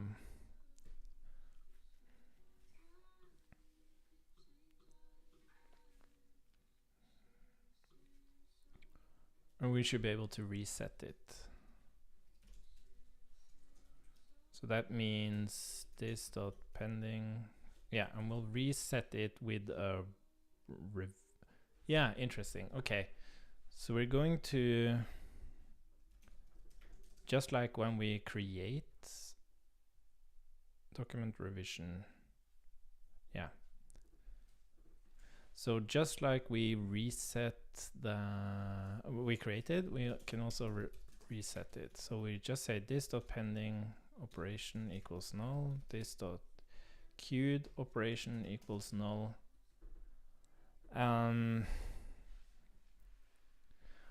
Tricky thing is, what if we have a listener?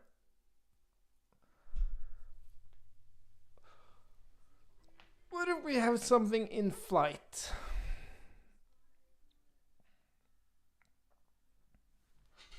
Well, I think we need a disposer actually. And then these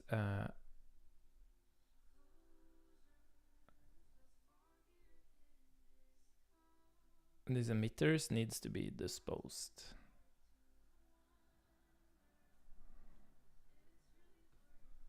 Yeah. So we rather dispose of it. There's on incoming.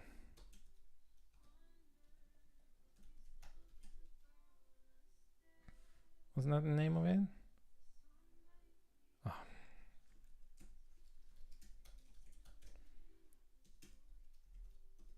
Dispose.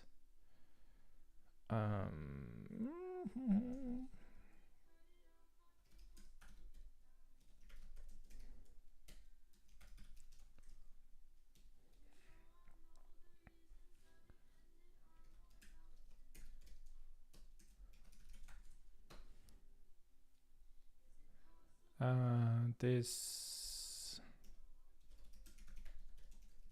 change emitter and dispose. Cool. So we have 1, 2, 3, 4 pending operation with setting it to null.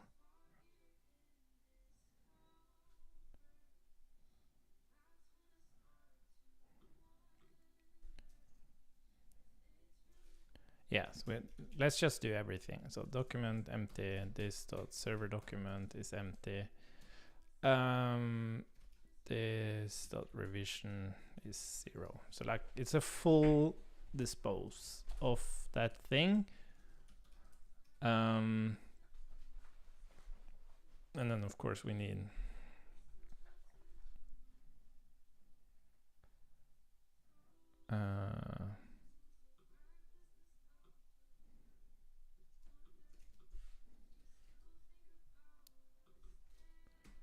dispose should be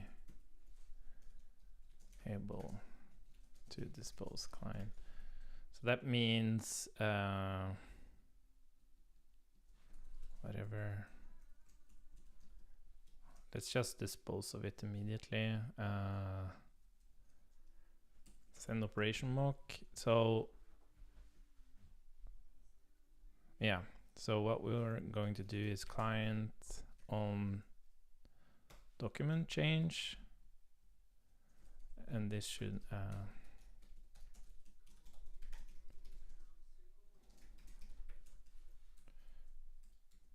document change, and yeah, we don't need all this stuff.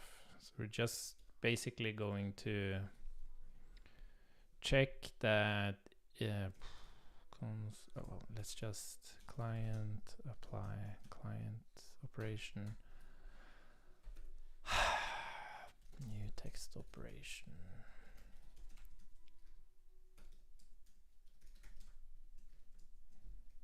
Expect on document change to have been called, and then we're going to say client dispose, and then we'll apply another operation, which would be retain one, insert e, expect to not have been called. Isn't that the thing? Not to have been called.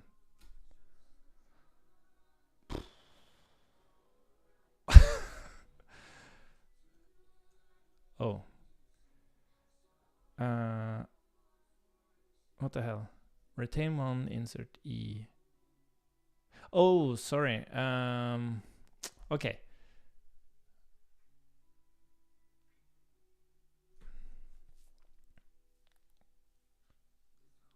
Yeah, because now I changed the document. God damn it. Okay, so I guess it's only the listeners.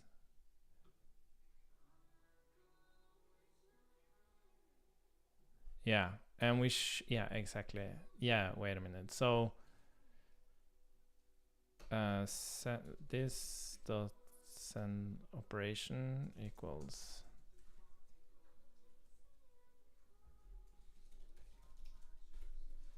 this dot what was it? Send operation back equals undefined. Okay, so of course that's what we need to do.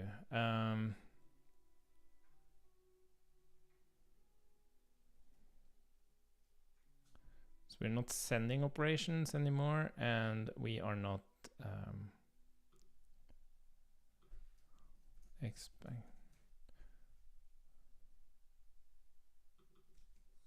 So these two should have been called, but these.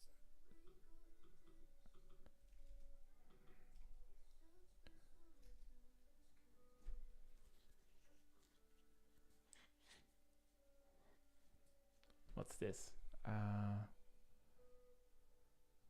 Test 196. Oh,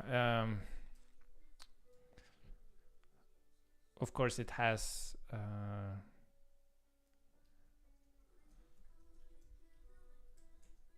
have been called how many times? Have been called. Oh, have been called once. Okay, let's just do that. Should still have. Yeah, I don't like this. To have been called times one. It feels a little bit icky that you say once, like. Cool. Okay, so it will still like apply the operation and stuff, but it just doesn't move after that.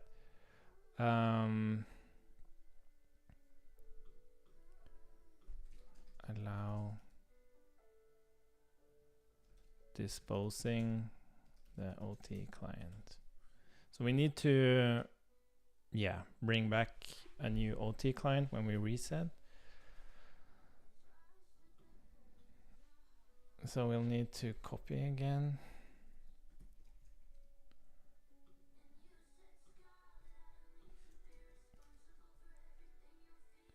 And of course, text operation should be replaced with OT text operation. And then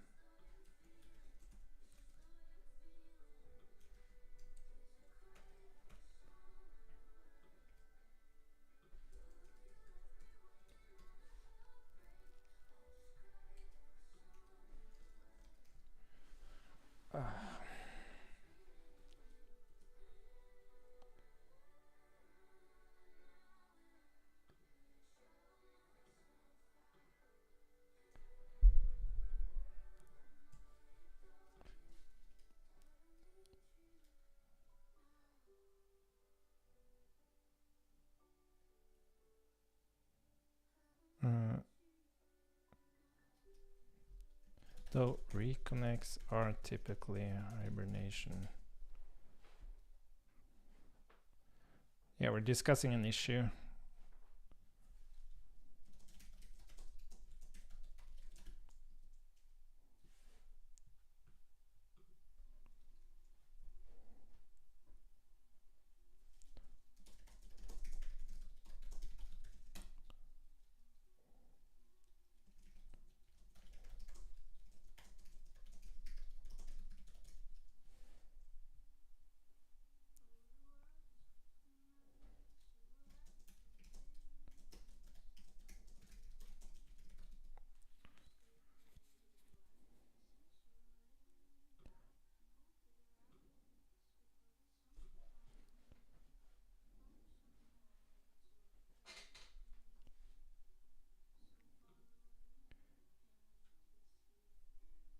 Oh, fudge.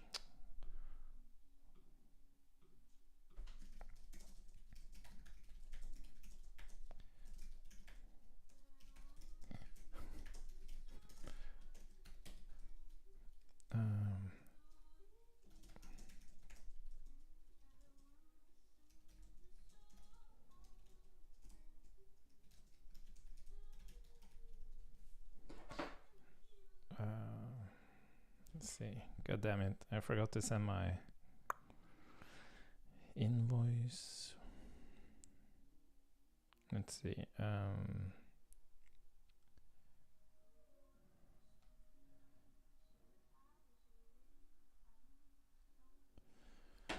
Cool. Let's see. I just have to fix that quickly. Is this me? No. This is me.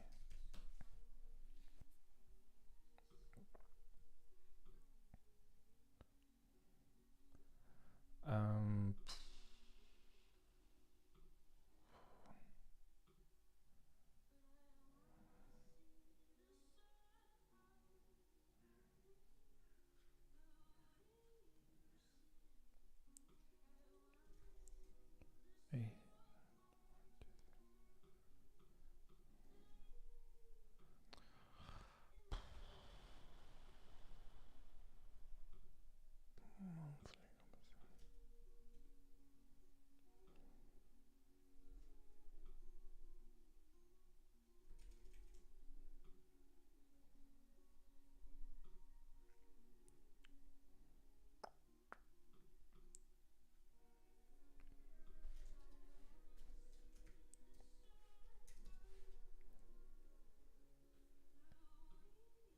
Let's see, browse, download, download. Oh, what the hell is this? Date modified. Today.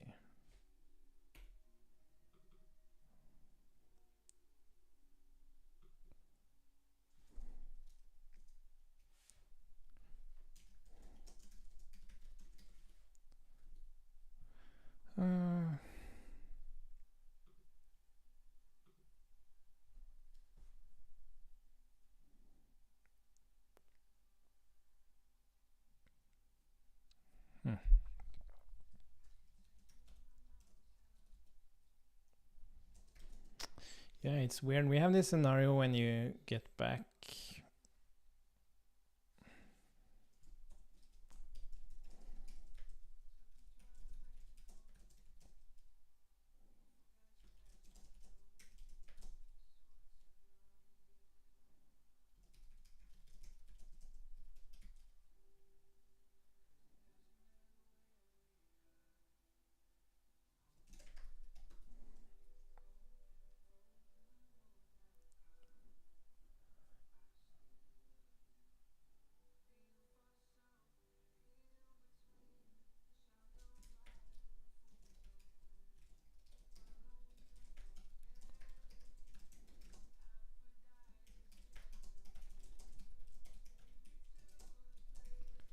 It started like.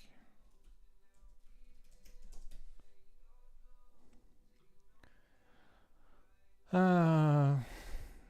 I have a session at 12 and I need some food.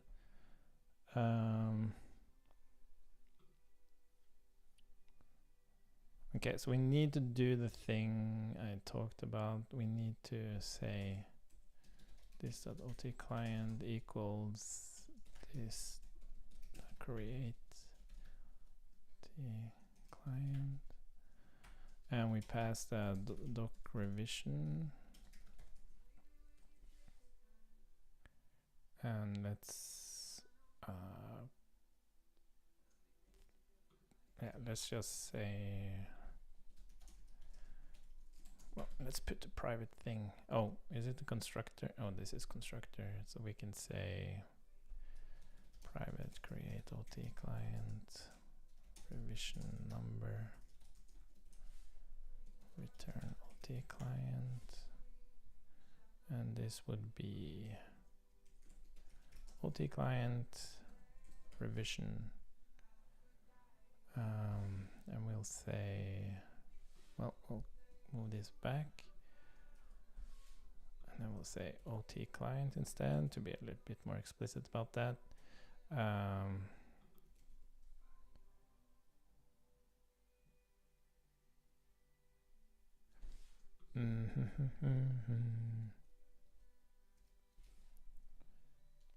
Cool. And then we can say on reset,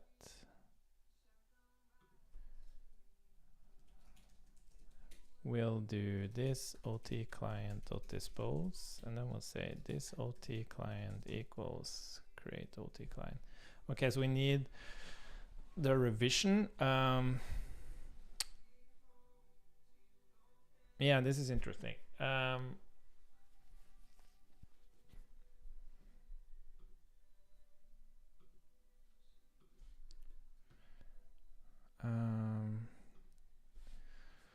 We need a revision.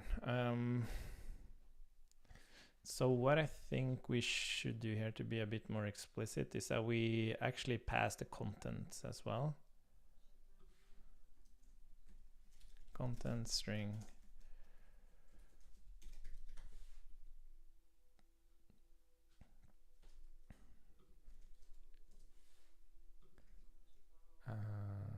And then we say the same here. We need the content string and revision number.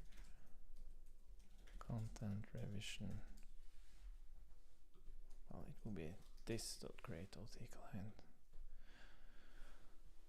Cool.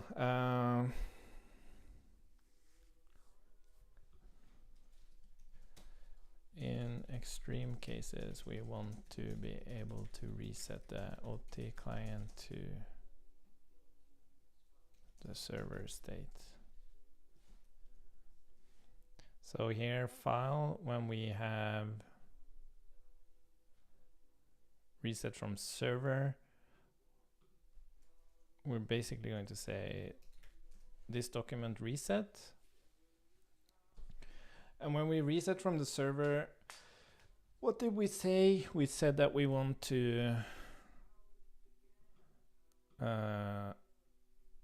return the contents.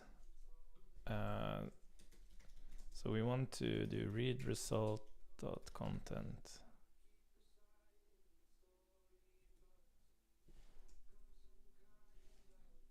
If read result.document. This is a bit okay. Should we throw? Yeah, I really hate this. Like, this is what I don't like about programming, like, or object-oriented programming. It's this stuff. Like, we have a thing called file, and it might or might not have a document. And then all the logic is like, is there a document there or isn't there a document there? And then if there's a document there, you guarantee you return something, but now we can't guarantee that you return something because there might not be a document there. Like, I really hate that kind of logic.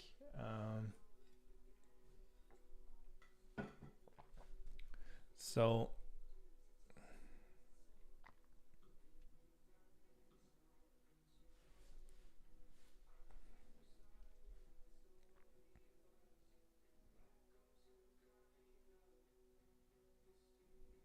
I'm trying to reflect.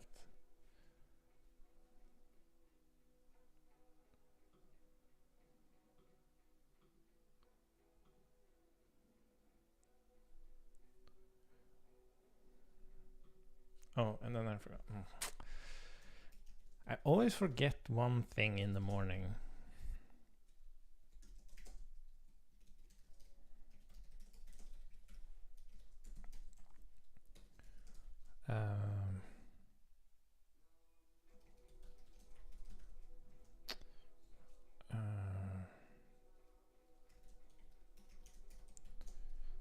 Finish the PR for collab fixes.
Plan today.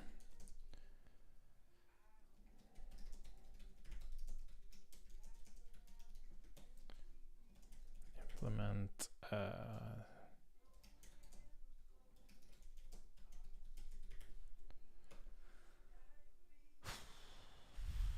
yeah, I have to eat. Won't be able to finish this anyways. This really annoys me. That this might not, like, this really annoys me.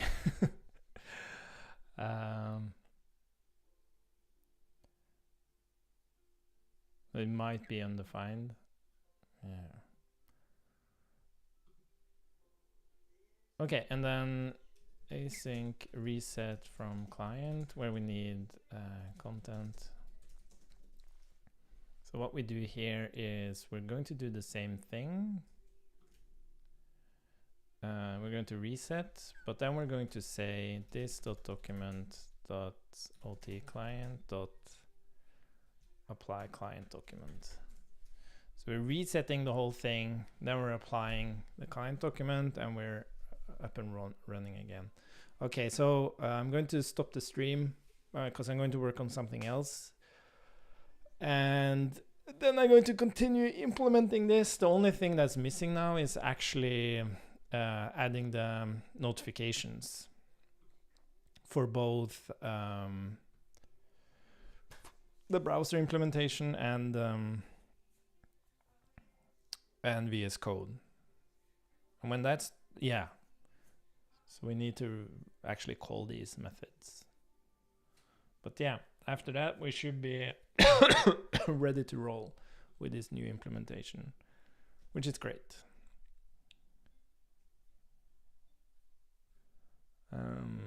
Cool. Thanks if you following along, and yeah, I'll be doing more streaming now as we're getting into more